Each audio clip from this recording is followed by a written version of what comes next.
Good morning. Good morning. Good morning. We are having a little difficulty here, a technical difficulty. We're getting Mark back in here, but we have a little technical difficulty here. So sit tight, hang in there, and good morning. If you would go to the chat box and let us know that you actually can hear me. Anybody, everybody. I see Joe and Sherry and so on. Just type in again and tell me if you can hear me. Okay, got you back, Mark? Yeah, I'm here. Okay. Can you hear me? There we go. All right. So let me see, guys. Can you type in the box and let us know that you can hear us? Ronnie and Gloria and so on. Just type in the chat box and tell us that you can hear us. Okay, good. We're there. Sherry says yes, yes, yes. Okay, good. Well, good morning, Mark. Let me turn this right over to you, and we'll get right to business here. Okay, good morning, Breakfast Club family. This is Mark Stevens, and I host Joe Shoup. Hope you had a great day yesterday. Looking for an exciting day today. We got the man of the hour, Mr. Cecil Piper, with us this morning. Joe's going to interview him, and then I'll probably talk about some other things depending upon the time. But again, hope you had a great day yesterday, and we're going to get ready to go ahead and get started because we have a number of things to cover today. So, good morning, Joe. Good morning, Cecil. Good morning, Mark. Joe, I'll turn it over to you. All right. Well, good morning, Mark. Good morning. Good morning, Cecil. How are things with you today? Cold and snowy, Joe. Snowy. Well, I just watched people go by my house heading to the pool outside. Sorry. Send some this way. Well, let's get down to a little business here. Sorry about being a little late, everybody. We're just had some little technical stuff going on, but we're okay now. Cecil, it's a pleasure to have you here. We don't get you that often, and it's an honor to have you here. And I'm excited about things that you're doing. And first of all, why don't you tell us a little bit about what's going on with you? I know that there's a book going on. Mark brags about all the time, and that he's in the process of proofreading and also. Why don't you tell us a little bit about that book, first of all? Well, thanks, Joe, for having me today, and Mark. It's good to be back with the family, of course. I been doing financial planning and taxes, in particularly for the past 40 years. And I finally, because of the whole Breakfast Club environment, it really sparked me to finish that work that I've been doing. And Joe, this will set a new precedent for the Internal Revenue Service and their vicious chase for chasing us down for taxes.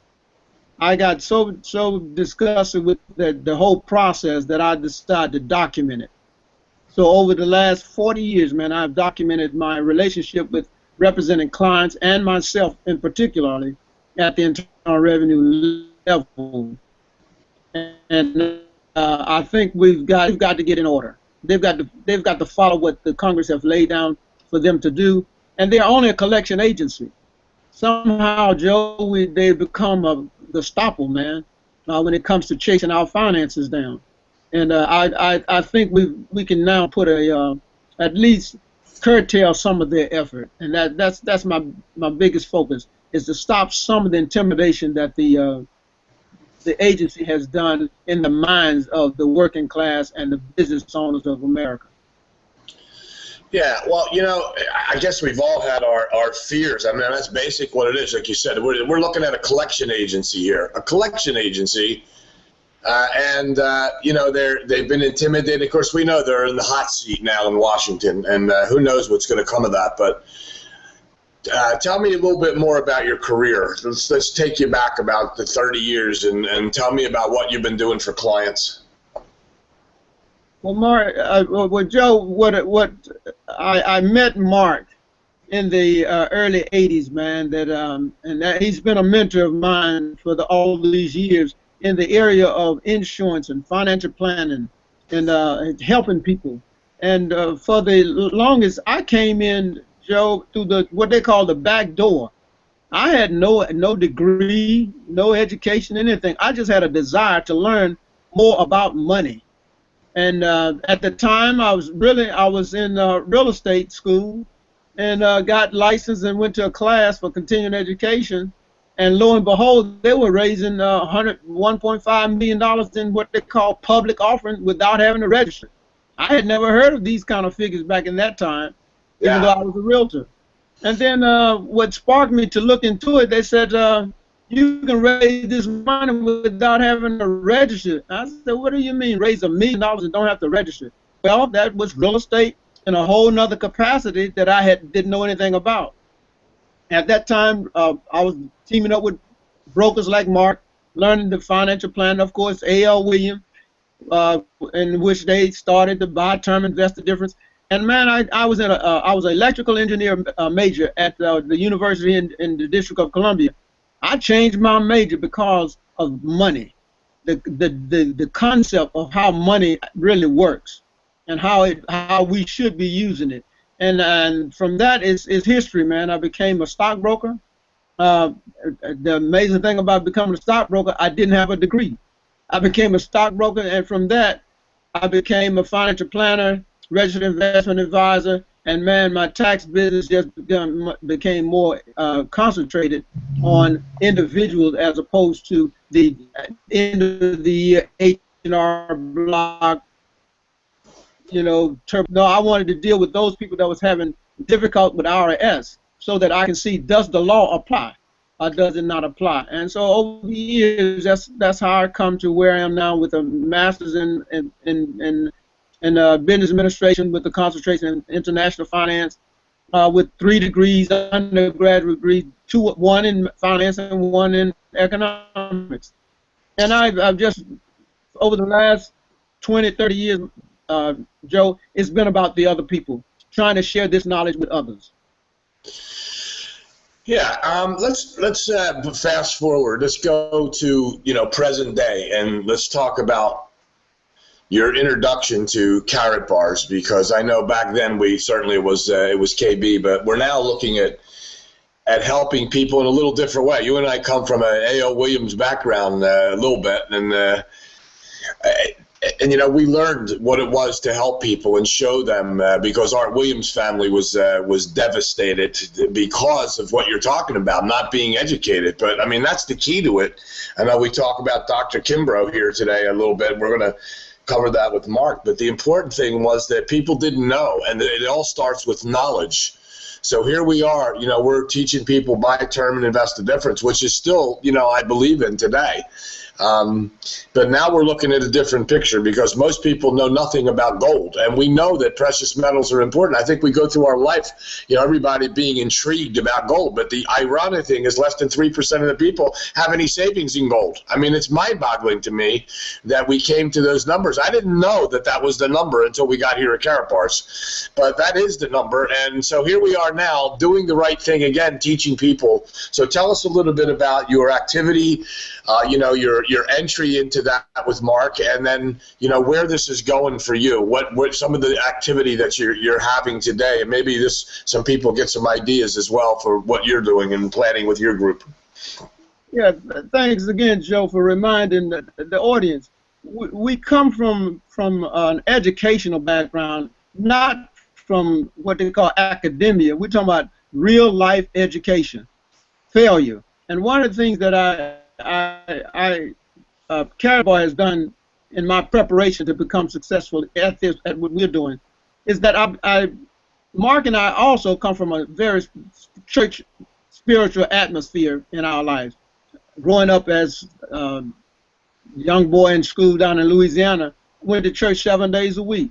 And part of going to church, they sort of think they're getting us ready for the future, but one of the things that we never learned about was really faith and how it works. So now I'm able to really from the start weeding out people based on whether they are faithful people or not. Because the first and foremost thing, a lot of people think they got faith because they believe. And you have to weed through that. Belief is not faith at all. You must know that what you are about to get involved with is going to work out in your favor, and that you're not going to turn. You're not going to look for another way out. You're going to pursue. That's what faith is. It's a substance. They call it a divine substance that's within us, that is developed through difficulties, trials, errors, failures, and our successes. That's how you build faith. A lot of people want faith by sitting down and reading, but no, you got bumps and bruises and cuts and scratches and everything else comes before you can actually stand up and say faith is what you operating on. Faith doesn't make you successful, but operating in your faith will. I'm going to say that again. Faith doesn't make you successful, but operating in your faith will do it. And that's really the turning point now in my life. And Dr. Dennis Kimbrough was part of that. The whole mentoring process, getting your mind right, getting the way your energy is going to be geared every day. You talk about it a lot, Joe. Time management. A lot of people don't understand why we allow other people to use our time. I stopped letting it happen to me. And Mark can tell you that I just don't waste time with people wasting my time. And so when you learn to do that, those are the foundation. That's the foundation I laid when I started now with Karatbar International. Because, Joe, as you said earlier, I didn't know anyone that jewelry. That's a fact. I didn't know anybody. And when the opportunity came to me to research and really read the literature at that time, I was overwhelmed with the possibility that I could own a large sum of real gold. So when people understand the way I look at things versus the way they look at things, I always look at for the long-term potential, not the short-range gain. And that, I guess, came from my education as a broker. I knew there's no quick fix, there's no get-rich-overnight schemes out here. If you're going to be in the game of money, be in it for the long haul. Tell me about what's going on. I know that you're pretty active with some groups and so on, and some people that you're talking to that are head of churches and so on. What's going on with that? Yeah, Joe, what I did was develop an approach to leaders, and this is leaders of people. And being a spiritual-minded and a spiritual leader in my own home, and in my own hometown, as well as here in Washington, D.C., I decided to look at how do you get leaders to help me educate the people within their congregation. And part of that is knowing something about the way the leaders think. They're pastors or shepherds, and I would always ask that question, are you a pastor or a shepherd? And they would look at me rather funny. And the reason I'm asking that question is because if you are a pastor, that's one way you're looking at the people. But if you're a shepherd, it means you're leading them. Now, to lead means that you got to take the step in front of them, and they're going to follow you. So my whole approach to the leaders of many people is to let's see if we can get you to see what I see, and then you get them to see what we see. That you have to go through, because spiritual leaders, man, are very hard, what we used to say, nut to crack. They're just like coconuts, man. They got to drop from something very high in the air to get them to break. But I'm finding out as I make the approach to the leaders is that they really need to focus on the people in the congregation. There are so many people in our churches, Joe, that have not succeeded at all. They think they're operating out of faith. And most of them are just operate from a belief system. We have to change that belief system in their mind, each individual person, not waiting on somebody else to tell you how your faith is going to be produced, but you got to learn that faith is a substance, is a divine substance that you develop through your trials, your difficulties, your stresses, and your successes. And so that's what I'm doing now. Rather than looking for individuals, I'm looking at leaders. And that doesn't necessarily stop with church leaders, but any leaders of network organizations, people that they know the only people that have succeeded in their organization are the people at the top. They don't really care about the people at the bottom. So I'm approaching them with the same vigor and the same information as that, are you a leader of your network, organization, or are you just the one getting the money? And a lot of times, and I've heard you say this over and over again, Joe, most people in network marketing, only a very few people get money. The rest of us are sucking air. Yeah. Well, what do you see now as changing for that? I know we've been, you've been through, a lot of education here as well. And I know that you are also, I noticed that you're on the Breakfast Club constantly, been through the communication class. What do you see different now about coming to, in Karatbars and teaching, let's put it this way. What would you tell a new person to do coming into Karatbars now? You bring a new person aboard. Where are they going now as opposed to 3 years ago? They're going straight to our training system. Everyone really truly are getting emails from me that have signed up to open up an account as an affiliate or a customer. They constantly get from me the information on joining Tools Rock's system. No, nothing else. I'm not going to chase people anymore, Joe. I think Mark, yourself, and all that have put this package together have put together what you, and Mark had never had before in the life of network marketing, and that is direction. What we put together, and I assure anyone, we have put together something that if Karatbar failed tomorrow, your life would never change. You can always continue with the type of education that we're giving people. Never again will they say they cannot do, because they now know the principles of success using faith. Yep. Hey, Mark, why don't you jump in here a little bit? You got your mic on? Yeah, it's on now. All righty, good. Why don't we jump in here a little bit? Let's talk about Dr. Kimbrough. And as a matter of fact, why don't we cover some of those wealth principles, and I'll turn it over to you a little bit. And Cecil, don't go anywhere. Stay with us, because we're going to jump in with Mark here and all. But I know, Mark, this is really important stuff. We've been teaching certain principles all along. I know we need to talk about communication. We need to have people talking to people right. We need to get them into the right system, the right marketing, and teach them what to say to people and what to get out to people. And look, this isn't just about an email system. There are many things. This week we're having Victor Shattuck back again to teach us about the streak, Google streak, so that people can understand how to communicate and connect with a different group of people. There's plenty of people and groups and categories we need to communicate with. And, in fact, Cecil taking the approach of looking for leaders, that's what Bob Safford always taught us. He always taught us that looking for leaders of men, people that, and Bob, he was a very spiritual guy too. He was always talking about that, not just the leaders of your church, but leaders in general.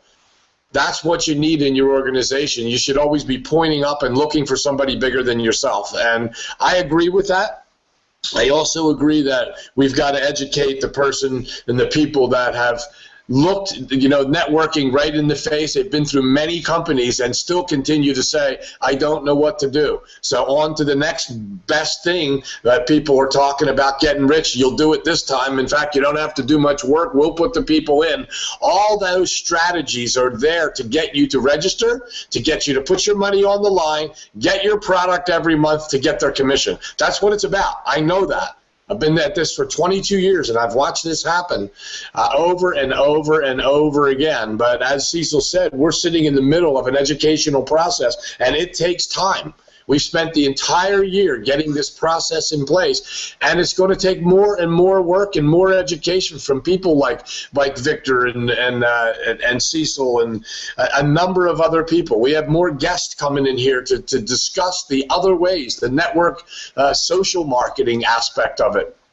So, Mark, why don't we cover a little bit about Dr. Kimbrough's not just his approach, but his education and the principles the principles to wealth that we all need to understand, because it's not just about the communication. It's about following what Cecil said. It's your belief system, following your heart, following your mind, following and educating yourself, to the point where you're not giving up. You're understanding you're on a mission. And that mission should be to help other people. That's exactly what we're here for, is to learn enough to help other people. That'll get us to where we need to go. So let me just go over. you. And listen, Mark Stevens is an extremely educated educator, and knows the principle. You heard Cecil say he was his mentor, which is very interesting to me. Either way, Mark. Again, I appreciate you as a partner, but also as an educator of people. So let's talk about Dr. Kimbrough and those principles for a while. Okay. Cecil, you wanted to say something right quick before I start? Yes.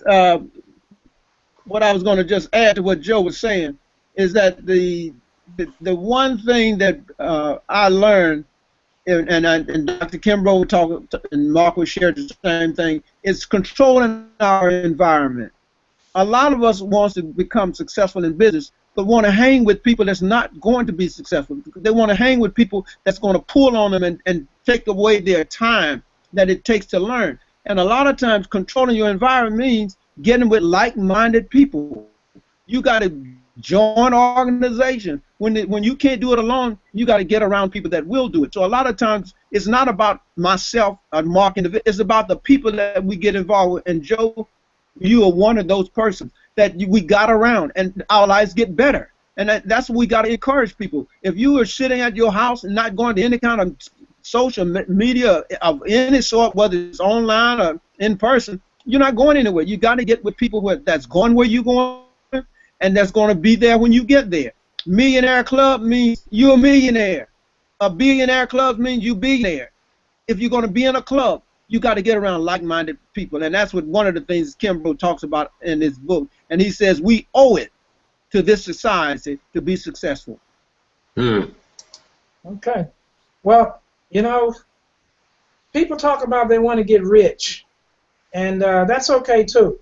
But I've often said that I don't want to be rich. I want to be wealthy, because there's a difference in being rich and being wealthy. Rich people still work for other people. Wealthy people don't.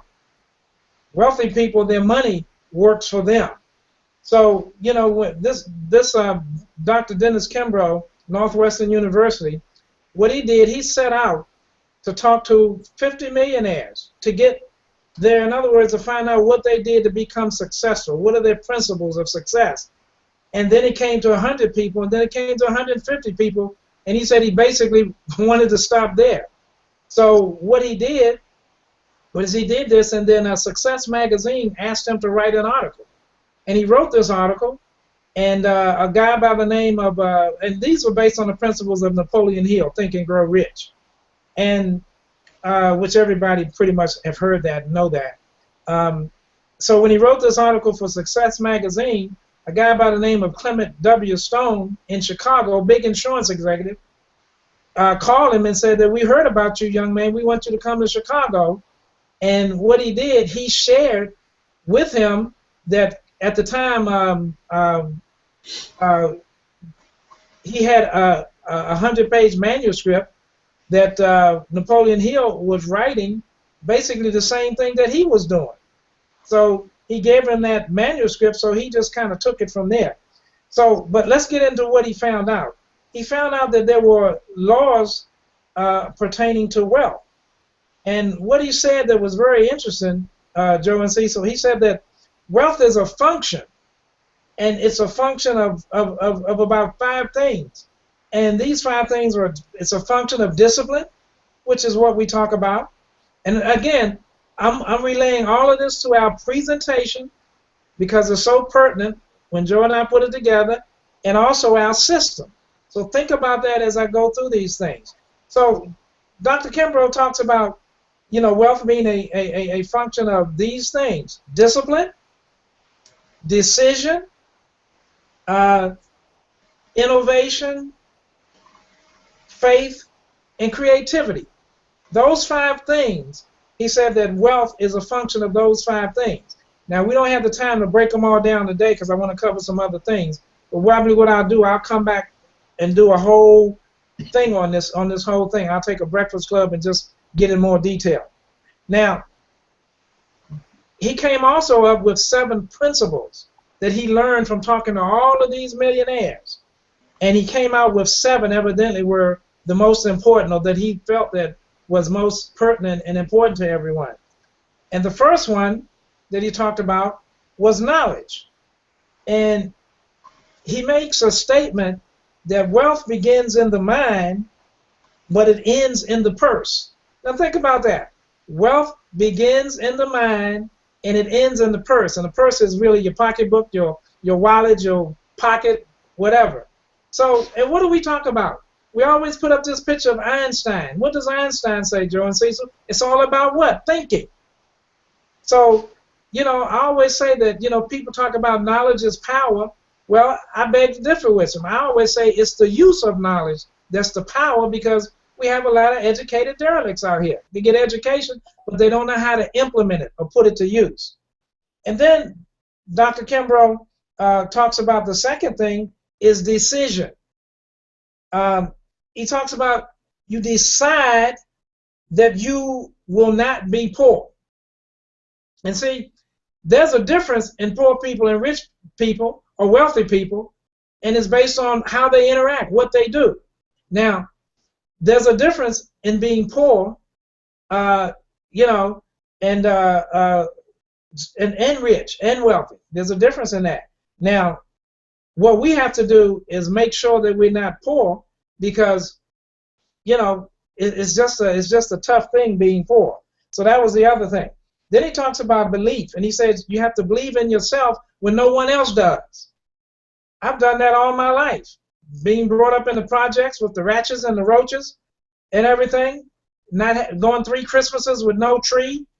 My point is that you're only poor if you remain poor, and it's based on your thinking. So,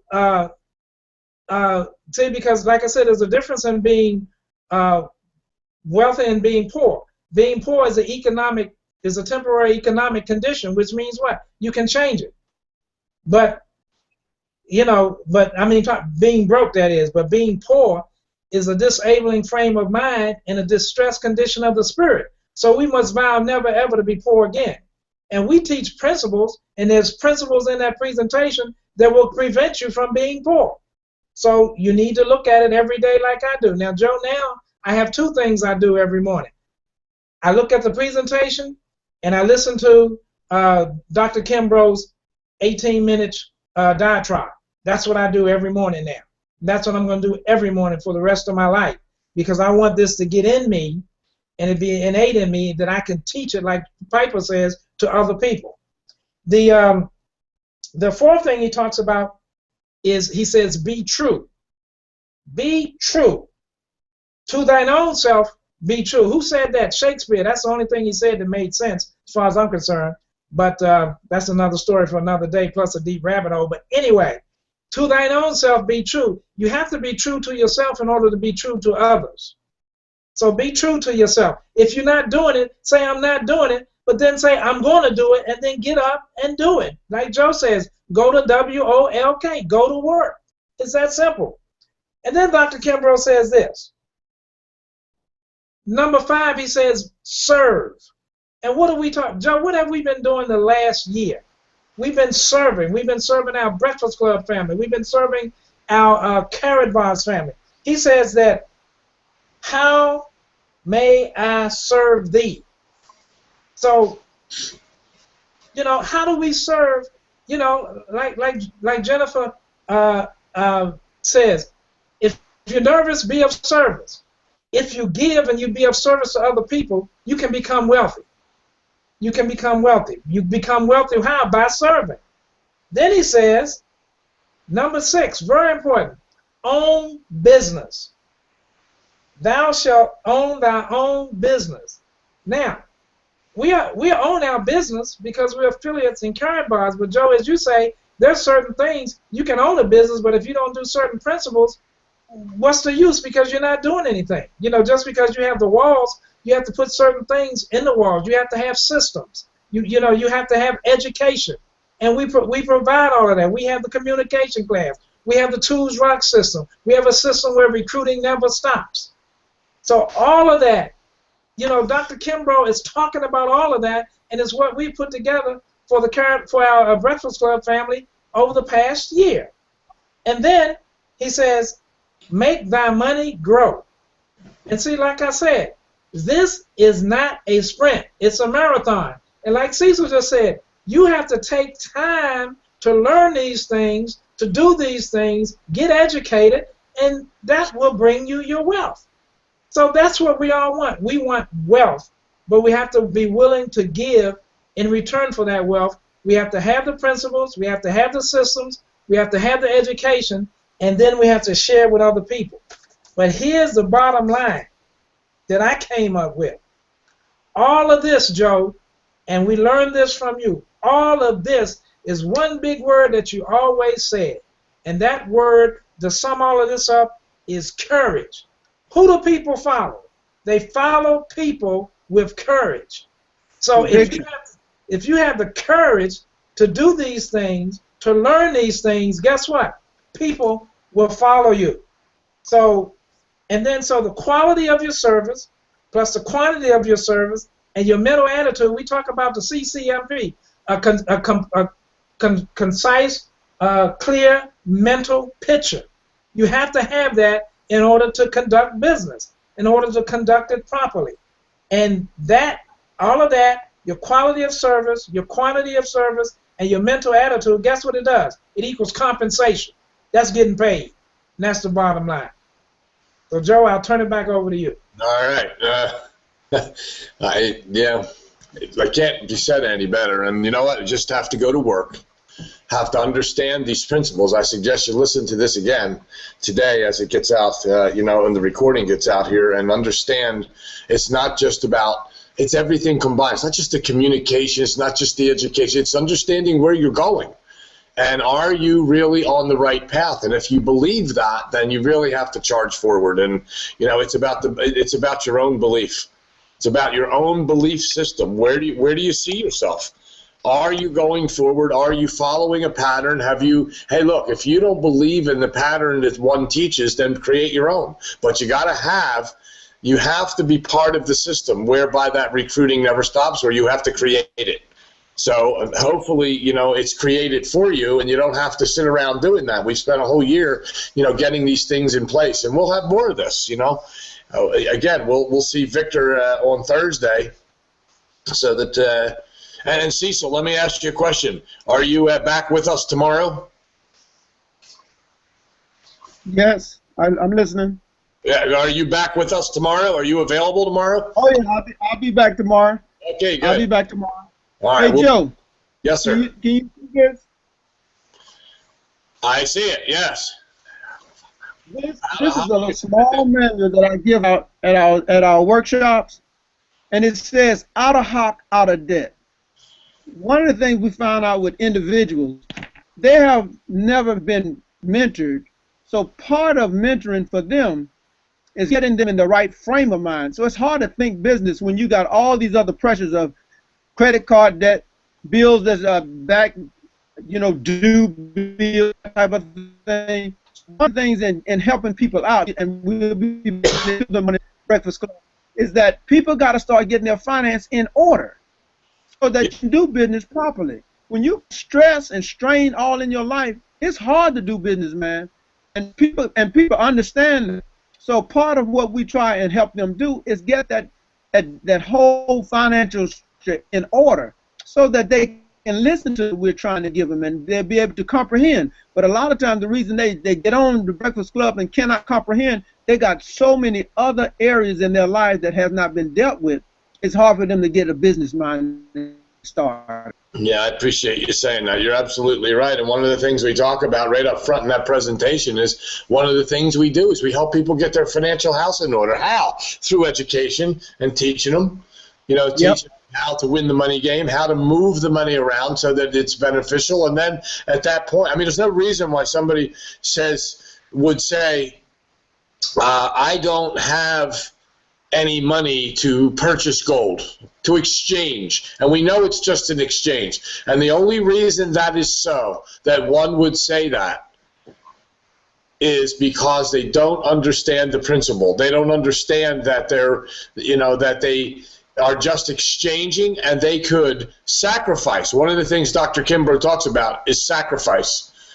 That's one of the principles as well, is that you have to sacrifice, whether it's time or whether it's another aspect of your life. Something has to be sacrificed here to get to where you need to go. And if you're spending too much money in one place, it might be too many times out to dinner, or that cup of coffee in the morning, or it might be, you know, that you, God forbid, that you're smoking cigarettes. You know, and you're spending $4 to $9 a pack, depending on where you live. Those kinds of things, they're the kinds of sacrifices that have to be made if you want to. Hey, look, if we're at the stage of our life, Art always taught us about time and consistency when it comes to savings. Yeah. When it comes to the future, putting away for the future, time and consistency in saving money. Some people have run out of the time to let this rule of 72 work for them. They really have. You know, and because starting out at a 25-year-old, putting $25 a week away is certainly a lot different than somebody at 65 putting $25 a week away, because we don't have the time. We might have the consistency, but we don't have the time to allow that money to work, because money doesn't care who owns it. It works the same way all the time. Applying or using or utilizing or understanding the rule of 72 it gets you to understand that. Over time, the compound interest principle will take care of you if you follow the time and consistency principle. It will take care of itself.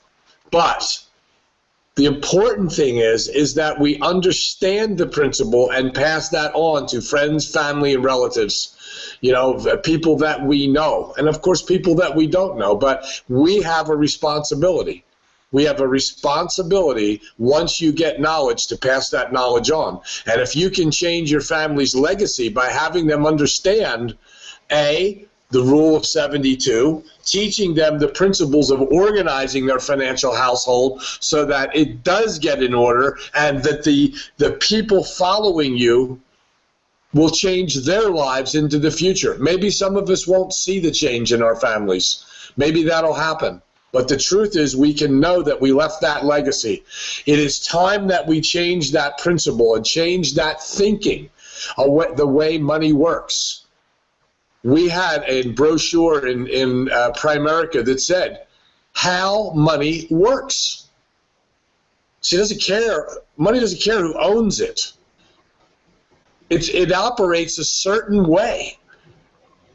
And fortunately, today, we now have a company and the education to say we can use a different form of currency now to get ahead. Instead of devaluing a devaluing dollar, we now have a product that everyone can get. Because of the way Karatbar set this up, everybody can accumulate gold, and if we don't have enough time in our lifetime to accumulate what we want, we certainly can teach that principle to our friends, families, acquaintances. So I wanted to leave it with that, Mark, and turn it back to Cecil. Did you want to add something to that? No, Joe, I was just shaking my head in agreement with the things you were saying, man. And I said within my spirit, that's the only way. I got a card in my back pocket now that says MasterCard, but it's in all euro. I said that's the only way I got to where I have thousands now of dollars of gold in a briefcase. It takes trial and error. It takes your faith. A lot of people, fear is what stops them from going. But man, you got to get up off of that whole concept and change your way of thinking, so that what you're saying, Joe, what Mark is saying, what I'm saying, what Dr. Kimbrough is saying, but all the legacy of wealth and success and said before us, we've got to just buckle down, man, and begin to do those things. That's what the job that Mark talks about. We got to go to work and do the things that were required to become successful. Thanks, Joe, for having me today. Hey, thanks for being here today. We'll look forward to seeing you tomorrow as well. Okay, my friend, over to you. Okay, great content. So let's go out and let's do what we need to do. Let's make it a great day today. Share it with somebody. You know, think about you getting Karatbars for free, and you can work from there. So really, you don't necessarily need money, but you do need the education, because it'll direct you to the money. if you understand what I'm saying. Just think about what I'm saying. Even read between the lines. So go out, touch a life today, touch a career, city, state, country, and most of all, let's help change the world by working together. So with that being said, this is Mark Stevenson, our host, Joe Shoup, Mr. Cecil Piper. Go out and make it a great day, everybody, and we will see you tomorrow morning back here on The Breakfast Club. Peace and blessings, everybody. Make it a great day.